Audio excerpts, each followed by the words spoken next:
Mưa à tol, anh lên anh được mưa à? Anh đau từ mưa là chết tích, bà khai từng cùi cái bài mà tô tới. អាតុលលេងជើងពូប៉ែនរួចហើយរត់ទៅអោបជើងនាយសេងវិញម្ដងពូប៉ែនសម្លឹងមើលយ៉ាងយកចិត្តទុកដាក់មើលទៅគាត់ដូចជាមានរឿងអ្វីលាក់ទុកនៅក្នុងចិនគាត់បានទូរស័ព្ទហៅកម្លាំងមកបន្ថែមដើម្បីឲ្យមកជួយប្រមូលភស្តុតាងនិងរៀបចំសាកសពទៅឲ្យសាច់ញាតិយកទៅធ្វើបុណ្យតាមប្រពៃណី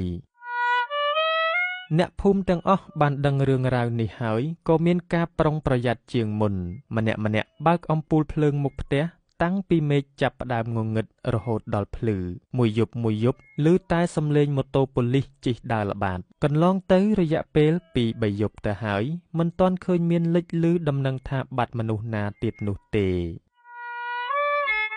មួយអាទិត្យកន្លងទៅមួយអាទិត្យទៀតក៏ឈានចូលមកដល់តែនៅតែមិនទាន់មានលេចឮដំណឹងអ្វីទាល់តែសោះសភាពការហាក់បីដូចជាប្រែប្រួលមកសភាពដើមវិញឆ្កែក៏លែងសូវឮព្រុសដូចកាលពីមុនដែរ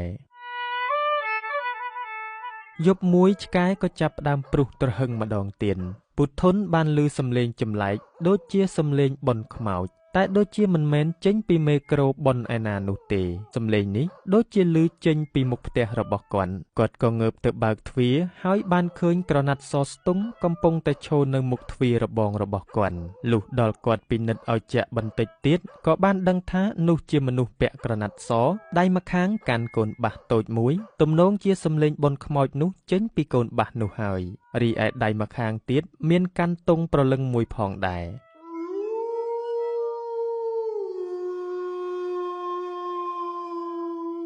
ស្ពាយនៅជាប់នឹងស្មាមនុស្សនោះគឺជាថង់មួយពុទ្ធុនឃើញយ៉ាងដូចនេះហើយគាត់ភ័យណាស់ព្រោះនោះច្បាស់ជាឃាតករហើយគាត់កាប់សោផ្ទះរបស់គាត់រួចហើយចូលទៅយកទូរស័ព្ទដើម្បីទូរស័ព្ទប្រាប់ពូប៉ែនដែលកំពុងតែជិះម៉ូតូដើរល្បាតតែមិនទាន់ទាំងបានយកទូរស័ព្ទផងស្នូកាំភ្លើងក៏លាន់ឮបាញ់បន្តគ្នា 3-4 គ្រាប់នៅមុខផ្ទះរបស់គាត់